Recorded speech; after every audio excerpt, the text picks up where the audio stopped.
Hello, everyone. Welcome back to another Game Vault podcast stream. I'm your host, Mark. We're back. They let me out of Florida. I am here for the news hour. Sorry for the 2-week hiatus. We'll just get house cleaning stuff off the top. As you know, the first week I missed was because I was in Florida watching oldest niece play her first college softball games. Fun vacation. We went to Universal City Walk. Did all that stuff. Went to Clearwater to watch the Phillies and went to Clearwater Beach. So a good vacation all around. Got into 2 video games that aren't in the norm, so we'll be talking about those soon. And then last week, we drove there. We didn't fly, so the drive down was fine. We made it about 18 hours because we stopped a couple times. On the way back, it was rough. And my brother-in-law, who was the driver and is not very keen to give up control of the wheel, as we found out. Fun story. The one time he was going to give it up going down to Florida, it literally said on the GPS, for 340 miles, you will be on I-95 South. Just going straight. No turnoffs for 300 miles. And he still was too nervous having my sister drive. When all she had to do was drive in a straight line for 340 miles. So, instead of splitting up the duties to still get home on Saturday, we decided to stop halfway through. And by the time we got home, because of accidents and things on both ends of the trip, it was way too late to do News Hour on Sunday. I didn't even get to settle in, and it was like 7. And I'm like, I have no energy for this. So, I do apologize for the extra. And then Monday was the same thing. I was recovering. I probably wasn't going to do Mega Man even if I was able to stream on Sunday anyway, because I needed a recovery day. But I'm back, and I do apologize. This won't mean anything to people that are strictly podcast people, but I was planning on streaming yesterday from when this is recorded, and I just didn't feel well. I'm feeling a lot better today. And then my internet went out, and it was just a sign from God to not stream yesterday. So, thankfully, internet is working. We're doing great, and ready to talk some video games. Let's just get the ones off. I think ones off the bat that we normally talk about. I think I played a Mega Man since we last talked on the News Hour. If not, I'm still got the second. I still got like 1 or 2 more bosses left. I think the boss rush as well. I don't remember if I did that. It's been a while. So we'll see. We'll see where we are there tonight. If you're listening to this on podcasts or on YouTube. But the game obviously that I played a bunch. I played NCAA. And I finally succumbed to changing teams, no longer with Tulane. Finally got a job offer from the only job I would take, which is Penn State. That is not Tulane. So I'm starting over. But since they were a big-time program, it's not really that hard to start over. So that should be fun, new challenges. So probably still going to be playing that until the new one comes out in the summer. It's my comfort game. It's my podcast game. But what I really want to talk to you guys about, over the week in Florida, and I didn't really play many video games this week because I had a lot of catching up to do on things. But I played this new game that I hope you guys have heard about. It came out of Japan. They apparently make video games over there, and it is called something Final Fantasy.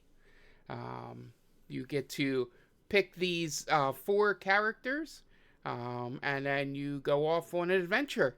It's kind of like Dungeons and Dragons, a little bit. So I started playing that.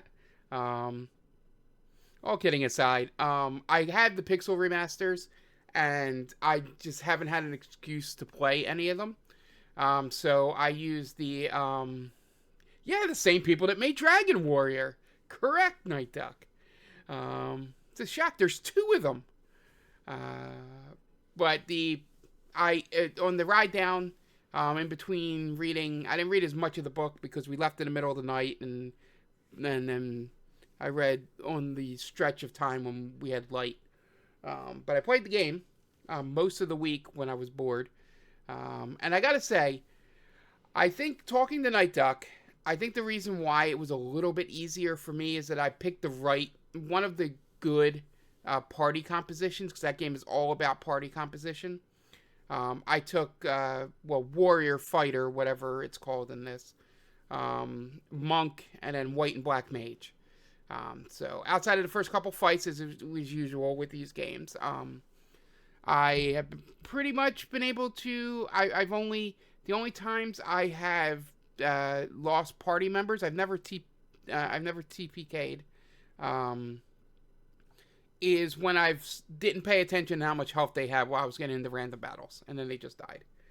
And until I had an obscene amount of money, I didn't have many Phoenix Downs, so we'd have to go to the church to resurrect, and do that whole thing. But besides that, I still don't know if the Pixel remasters made it easier, or me understanding how JRPGs work made it easier for me. Where I didn't waste money on things I didn't need. Like I bought 99 echo screens instead of using one of the 3 slots I have for the spell that cures silence. And same with antidote and the thing that cures poison. Because the person would be using a turn anyway to do it, so why use up their magic to do it? Got through it that way. I have 2 crystals. I have the airship, so I'm well on my way to beating that game. I will probably do it sometime this year. I don't know when I'll have a stretch of time to just sit around and play that. But it was a lot of fun. It was a great time because, being in a house with, 5 other people, I didn't have control over the television, nor did I want to bully into going, hey, I want to play the next game we're going to talk about. You guys go do something else. So I let them mess around.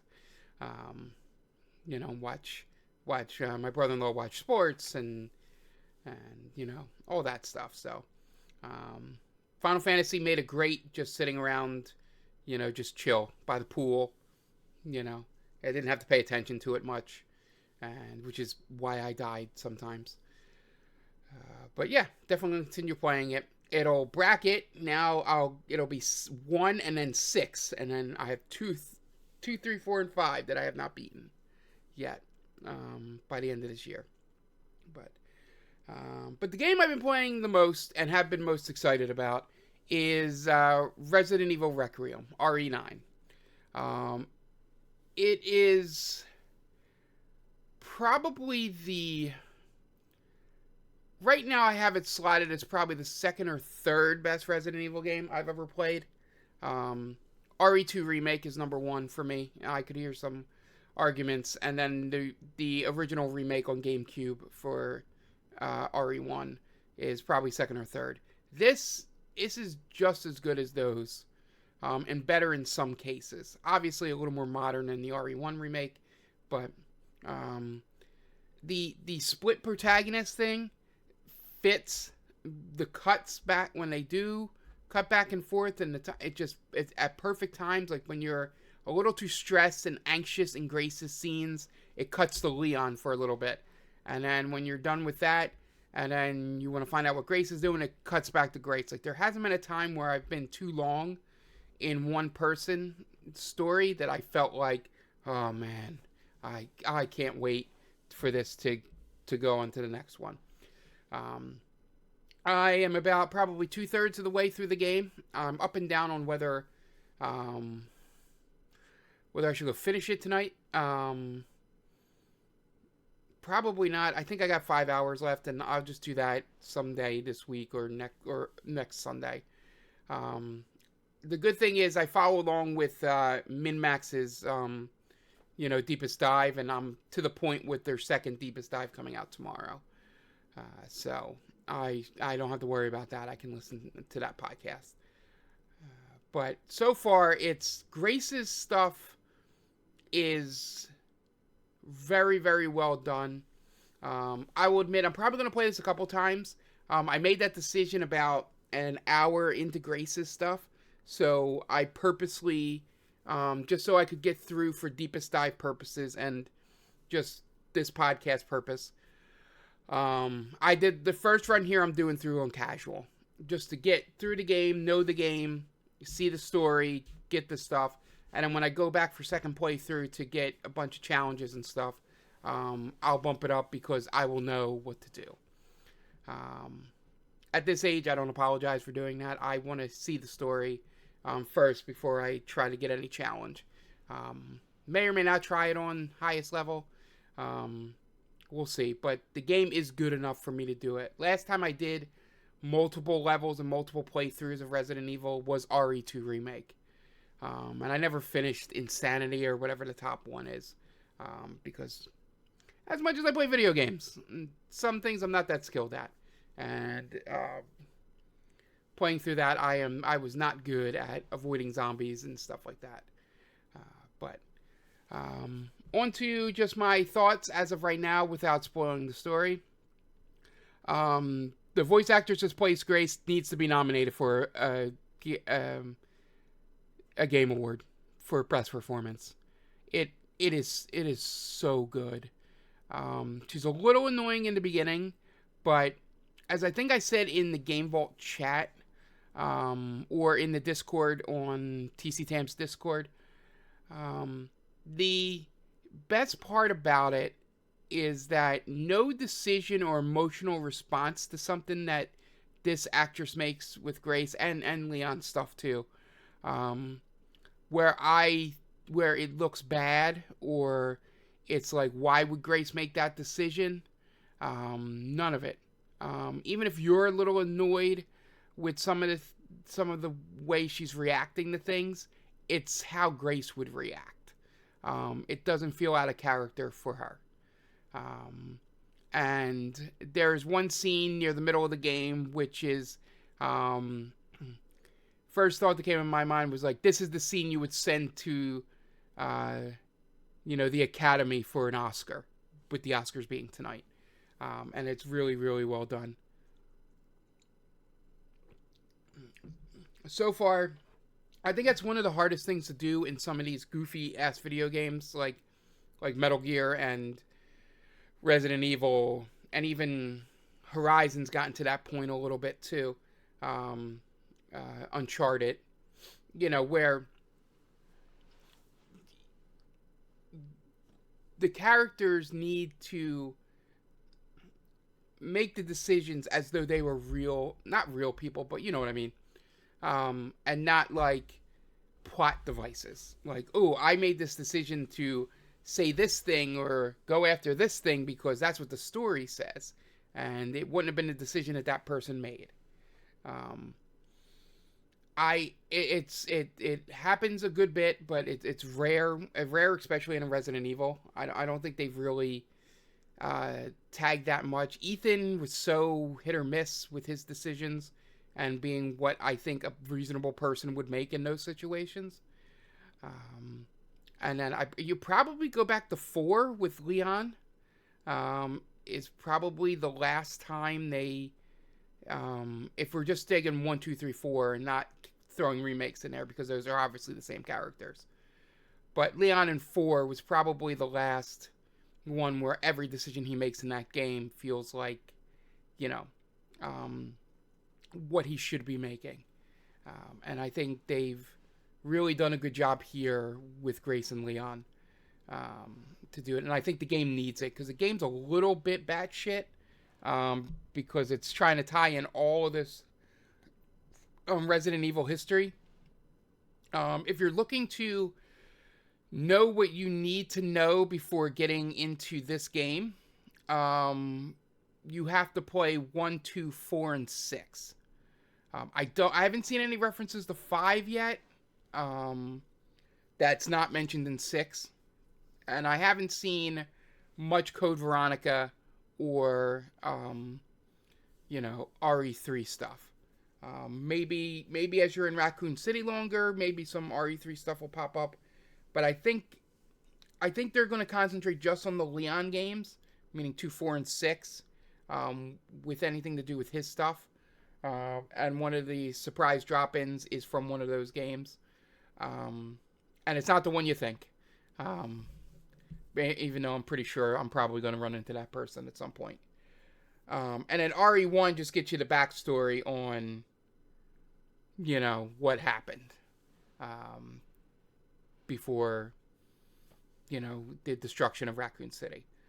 So, but, yeah, I would recommend playing Remake, RE2 Remake, RE4 Remake, and just watching a video on 6. If you just want story. If you want which is the better game, RE1 Remake is a definite do not play the original one, and this isn't one of those weird things that me and Anthony have argued about in the past. RE2 Remake is objectively a better game than Resident Evil in all aspects. 2 and 2 Remake is up to you. I love 2 Remake. I think it's fantastic, but I also had the knowledge of 2 in my head going into that, so that might have made it very good in my mind. So maybe play them both. And then 4 and 4 Remake. You can probably play the remaster of 4 too if you want to not do remakes. But either one will work for that. And then, like I said, watch a video on 6. 6 is an awful game. Oddly enough, the Leon part of 6 is actually pretty good and decent. It's all the other shit that goes on in that game that's really, really bad. You don't need to. So far, you don't need to play 7 or Village. So, you don't need to touch that. But I really like... I think the thing they pulled off well, which I was skeptical going in, is having essentially 2 different games in one game. It isn't an A and B scenario like RE2 did. It's literally Grace's game is very old school. It even has a mode where it's ink ribbons only. Very sneaking around, limited stuff. And if you're good enough at hoarding and stuff like that, you should be able to have enough ammo for if you did want to clear some paths. But it's that very old school, figure out zombie patterns and sneak by. And then Leon is an action game. It's RE4. I had 5 weapons in my inventory at one point. 5 different guns. That all took different ammo. And yeah, luckily his inventory is big. But yeah, highly recommend Requiem. I don't know if it landed the plane, as they say, in terms of the ending. But everything so far, at least 2/3 of the way in, has been 2 thumbs up. And will definitely probably in my top 5 for Game of the Year. I don't want to say it's honestly my Game of the Year right now because it's really the only big game I played this year. There's other things I have to touch. At this point, I should be able to do it more often as the year goes along. Which is the perk of my promotion is now I have a little bit more spending money to maybe play some of the games that I want to play and not have to wait for sales a year or 2 later. So, yeah, that's about it. I'm going to have a full thing next week. where I'll give it a review and a number if I do finish it next Sunday. On that, that's something I want to do, is sort of, give a review number. Depending on time, I don't know, in my new position. My goal for this year before getting promoted was I was going to start doing like 3-4 minute like reviews of games I've beaten, whether they're new or old. But we'll see. We'll see how that goes. But anyway, I'm so glad I picked it up. It's definitely filling the gap between now and 007. I may play it a couple times between then, but yeah, that'll do it for what I've been playing. I would love to hear what you guys have been playing. We do have our Discord there. The majority of you probably are also involved with They Call This a Movie, TC Tam. We have a video games tab over there in Discord where there's a lot more activity than the other Discord, just because I'm really terrible at Discord for the most part. But yeah, and that'll do it. I think it is time to move on to the news. And we'll start off first with Microsoft. Terrible at Discord, Tom. Terrible at Discord. But starting off, Microsoft, I'll mention this up front, they're still part of the BDS boycott, so if you are doing that, understand. But hopefully, by the time the things I'm going to talk about here come to fruition, that shit'll be over. And we'll either have a free Palestine, or Microsoft will divest itself. Either way, fingers crossed. Probably not going to happen because Microsoft's an awful company, but that's one of the reasons I want to pull this. But, yeah.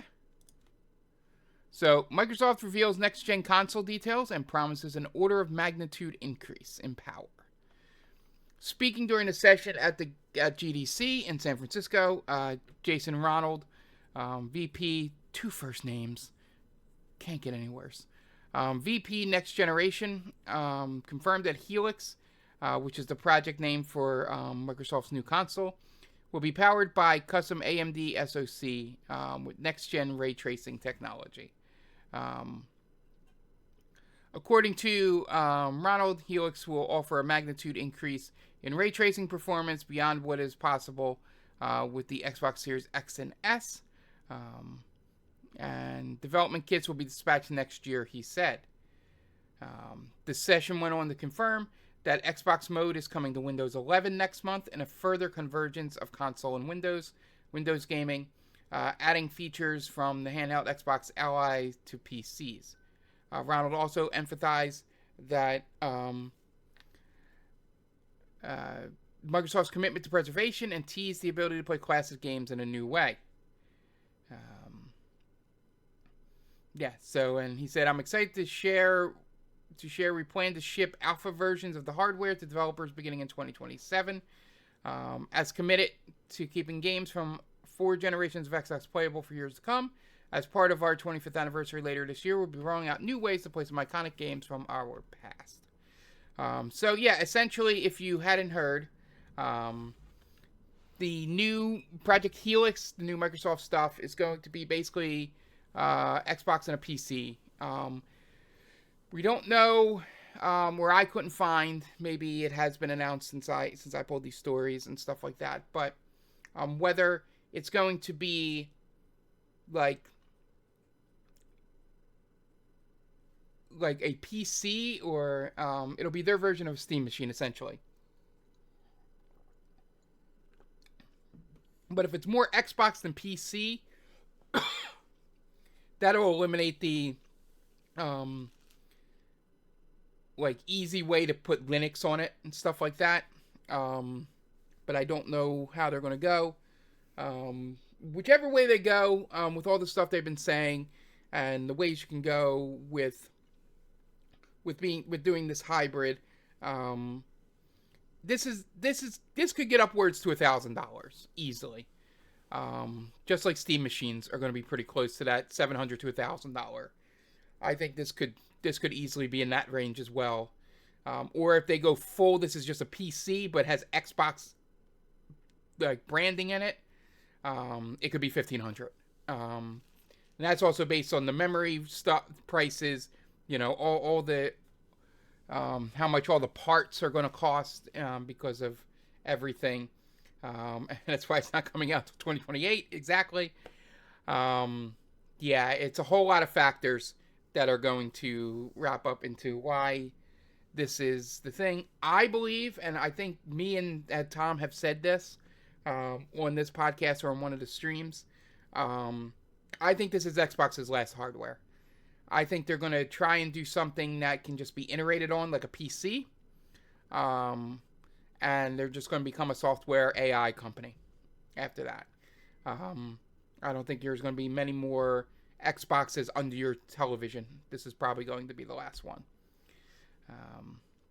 Yeah. So, moving on. And he's finally getting some respect. Lego's large-scale Mario Kart Luigi set has appeared in its store. Although it is yet to officially be shown on the official Lego or Nintendo social media accounts, it is expected that Luigi will be given to... this was on Mario Day.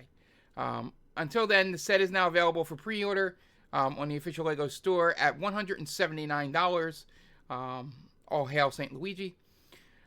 Lego teased the new set in January, showing it lining up against existing large-scale Mario sets.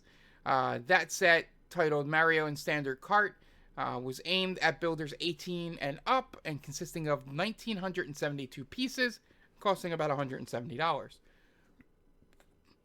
The new official set, titled Mario Kart Luigi and Mach 8, and is slightly more complex, consisting of 2,234 pieces.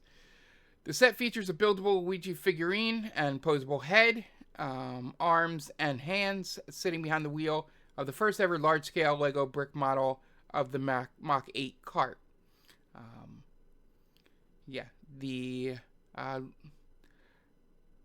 This is the latest in the line of adult-aimed Lego Nintendo sets, which have been released over the past few years. Past sets have included Lego Nintendo Entertainment System, a Lego Bowser, a Lego Game Boy, a Lego Super Mario World Sprite, and a Lego Super Mario 64 question block.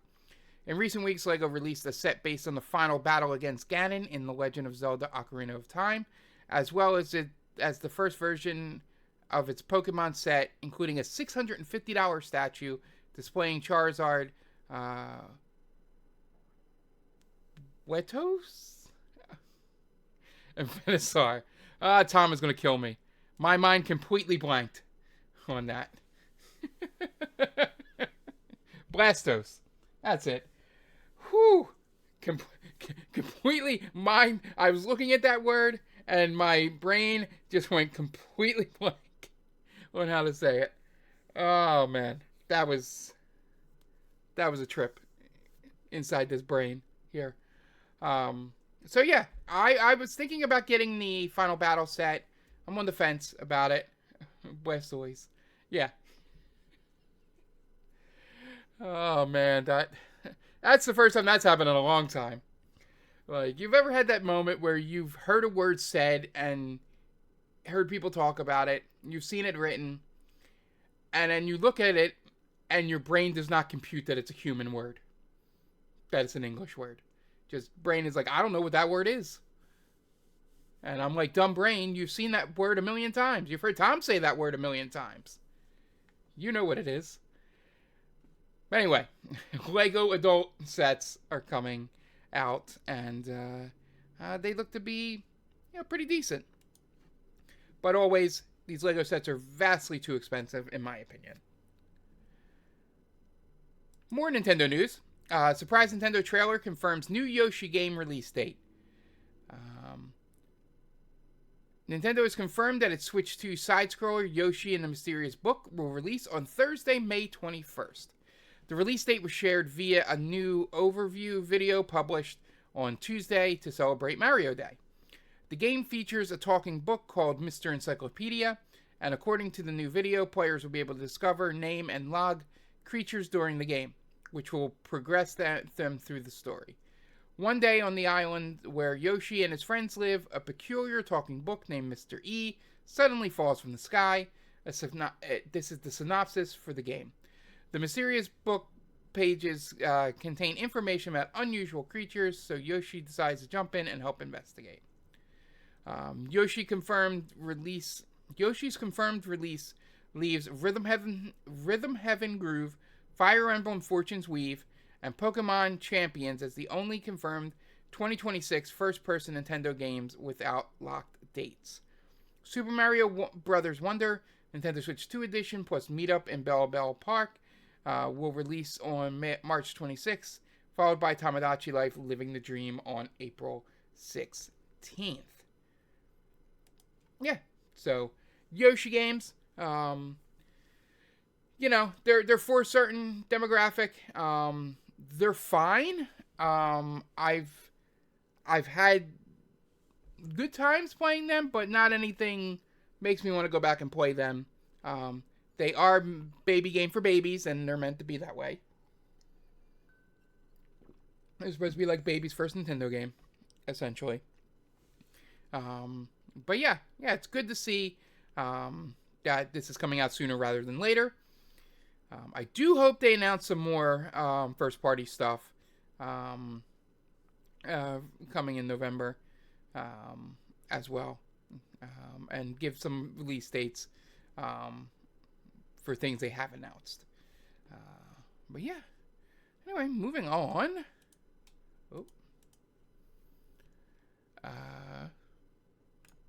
Sony is testing dynamic pricing on the PlayStation Store. Sony is testing dynamic prices on PlayStation 5's PlayStation Store. That's according to PS Store price tracker PS Prices, which has detected that price changes across more than 100 games, with users being offered personalized discounts of up to 17.6%. Dynamic pricing, also known as surge pricing, is a pricing strategy that sees businesses set flexible prices for products based on demand or a customer's unique purchase history. The use of dynamic pricing has been criticized by some consumers and other industries for its perceived unfairness. According to the tracker, some PlayStation users have been seeing personalized prices significantly lower than the standard price as part of Sony's A/B test to study demand elasticity. Users are randomly placed in control or test groups and see different prices for the same games, it says. Price differences seen by users currently range from discounts of 5% and 17.6%, including first-party games like God of War Ragnarok, Marvel's Spider-Man 2, Helldivers 2, Stellar Blade, Gran Turismo 7, and The Last of Us Part 2. Third-party games from publishers including 2K Games, Focus Entertainment, Deep Silver, Bethesda, and Rockstar are also said to be part of the testing. Sony has been A/B testing prices for at least 3 months in 30 different regions, according to PS Prices, and is now doing so in nearly 70 regions, including Europe, the Middle East, Asia, Latin America, and Africa. The US and Japan are not included, likely due to stricter regulations, it claimed. In its last earnings results, Sony raised its gaming sales 4% and operating income 2% forecast for the fiscal year, which ends on April 1st. Sony's overall group profit is up 22% year on year. Yeah. I don't know what that string of emojis is for, probably for my terrible pronunciation of a Pokemon. But if it's for this price thing, I kind of agree. I could see dynamic pricing based on a user's IP address or something. I don't know. The thing that confused me and seemed kind of unfair to this is that I read somewhere else that one person signed on and its game was one price, and they signed on to their wife's account, and the game was a different price. The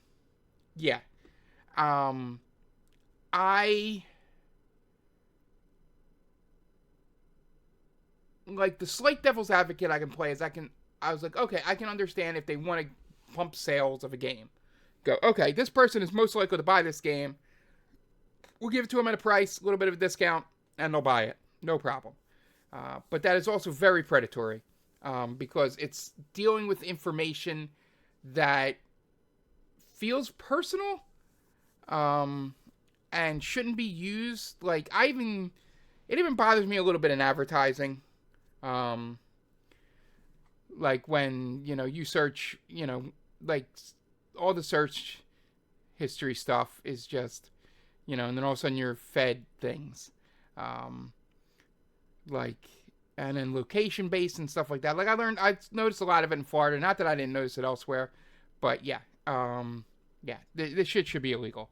And same with the ad stuff. Like, I can see the good in it, but it also feels very, very privacy, like breaking privacy. The ad thing is a little bit to a lesser extent, because obviously if my phone realizes that it's pinging to cell phone towers in Florida, that maybe they should be giving me, ads based on food in Florida and not advertising me for restaurants up in Philly when I'm not there. That would be bad advertising. But price gouging like this stuff is no good in any case.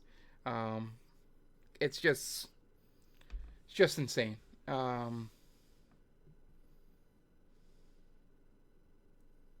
Yeah. And that's the point I didn't think, but that is the bigger point, is that they're not giving the sales to people they predict will likely buy the game anyway.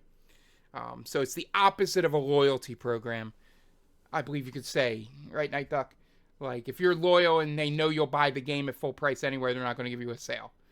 But somebody that's never really bought those games before, but bought those type of games, they'll give them the discount to try and get them in the door. And I think that's the worst part of it. But yeah, hopefully this gets shut down.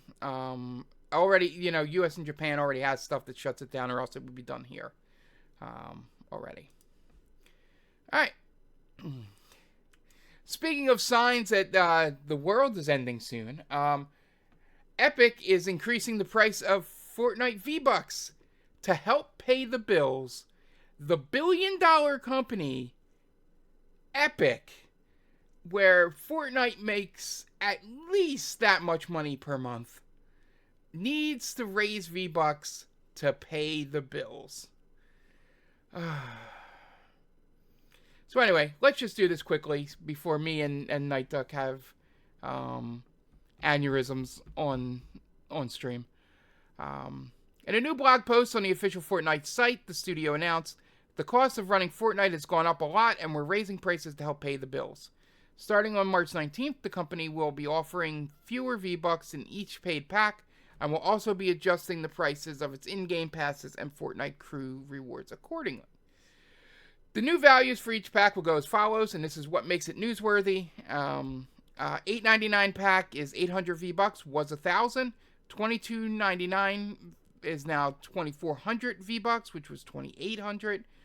$36.99 is 4,500 V-Bucks, was 5,000. $89.99 pack is 12,500, was 13,500.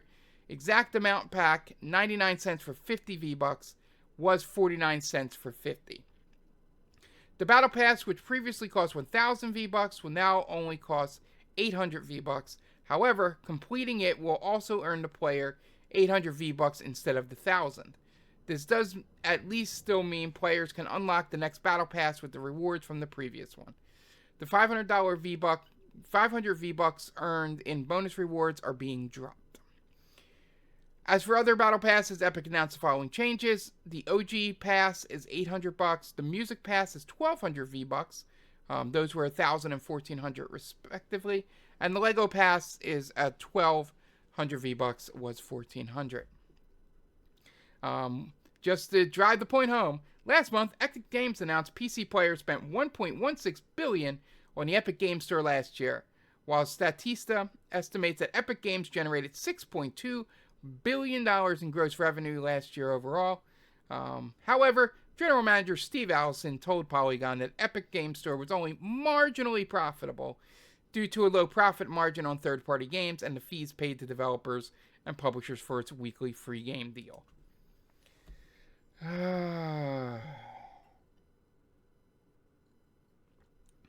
Just makes you want to set everything on fire. All right, moving on. Final stories here. Just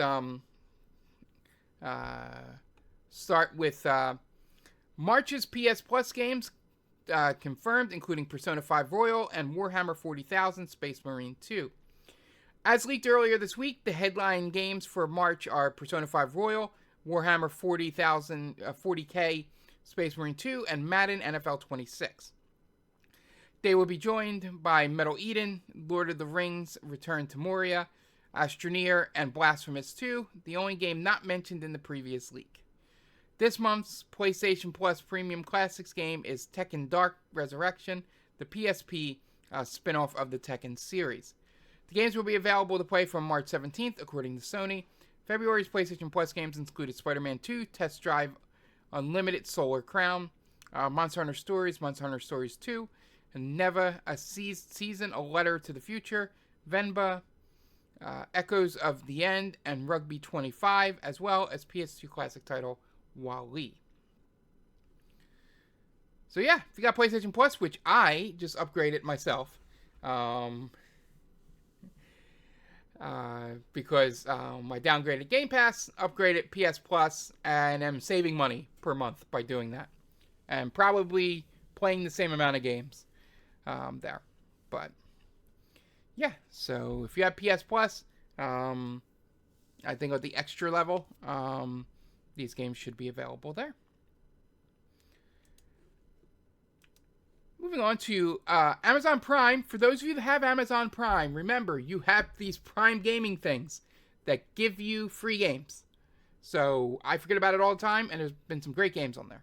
So Amazon Prime's 13 free games for March include Tiny Tina's Assault on Dragon's Keep and 2 Total War games. So available now, the Tiny Tina game mentioned, Tattoo Tycoon, Siege of Albion, Total War Rome 2 Emperor Edition, Turmoil, Veils of Darkness, Makoneshi, the Samurai Deck Builder, Sir Questionnaire on March 19th, Rebel Galaxy as well, and then March 26th is the Total War 3 Kingdoms, Chimp Quest, Spirit Island, Fantasy Memorial Set, and Deep Sky Delarex. So yeah, it's never your Amazon Prime games are never a home run each month, but sometimes something will slip in. That was pretty good. I think one that I got was 1 week they had like all the old civilizations, like 2, 3, and 4, and I was like, sure, yeah, I'll add those. Like, just things like that. You're getting Prime anyway because you're doing the shipping or you're doing Prime Video. Might as well get some free games with it. This is different than the, games with Gold and PS Plus and all that stuff. You're using this for other things anyway. Might as well get these PC games with it. But you got to remember to do it, because you're not always usually on that part of Amazon to do it. So it's kind of like with my that's the one difference between this and Humble Bundle, is I think with Humble Bundle you can still download if you missed the month, if you do Humble Choice, the monthly thing. So yeah, all right, and finally, Nintendo releases final Mario Galaxy movie trailer and confirms new cast. Debuted as part of Nintendo Direct on Monday ahead of Mario 10 Day, the new trailer shows the most detailed look yet at the Mario Bros. Movie sequel. In addition, Illumination boss Chris Meledandri introduced the latest voice acting cast, Issa Rae as Honey Queen, and Donald Glover as Yoshi. Meledandri promises more surprises for the final movie, big and small. A previous Mario Galaxy Direct revealed a new trailer in January, which confirmed numerous other enemies from Super Mario Bros. 2 will be in the movie, most notably Birdo, as well as the return of Baby Mario and Baby Luigi, who appeared briefly in flashback scenes in the first movie. So I don't know, this story was on March 10th on Mario Day. I think it's been announced since then that Wart is going to be in the game, which is the final boss of Super Mario 2 US. And he's going to be voiced by Louis Guzman, I believe. And I couldn't find that story, but I did see that. I read that somewhere else while I was this week. But yeah, so it's going to be another one of those. It's a kids movie. The kids are going to be the one that are going to love it. It's not going to be a transcendent movie. It's not Zootopia. It's not K-pop Demon Hunters. It's not any of those games that sort of blend into, you know, the parents getting really loving them as well, you know, Inside Outs and stuff like that. But if you take it at face value, and you can just ignore that Chris Pine is Mario, or I'm sorry, what's his name? I forgot his fucking name.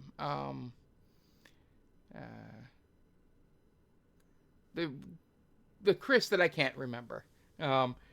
He is, you know, just fine. Crispy Rat. Yeah. Chris Pratt. Yay! Thank you. The nickname helped. Yeah. So, yeah. I'm going to probably go see this movie. I have Movie Pass, so I can go check it out basically for free. I haven't gotten a chance to use Movie Pass the last 2 months, so I got a lot of built up stuff. And I can see this at a matinee for very little of my coin that Movie Pass has. But yeah, it's excited to see that they are finally acknowledging that Super Mario Brothers 2 is a thing that should be in Mario canon officially, even though things have leaked into sports games and kart games since. But yeah, thank you all for joining me. It was fun to get back in the saddle again here. Haven't decided if I'm going to go out and play some more RE. I may not. I may just leave that so that I don't get sucked in, and probably try to get a good night's sleep. But yeah, thank you all for joining me again. I'll be back tonight if you're listening to this podcast or on YouTube with Mega Man 5, hopefully the end of Mega Man 5. Then on Thursday, we'll hopefully get to the end of Final Fantasy 6. Fingers crossed, Tom. And then Trails will be back on Saturday. So hopefully I'll have internet this time. But yeah, and then we'll be back Sunday with the News Hour. Yeah, so thank you all for joining me. It has been fun as always. And we'll see you next time. Bye.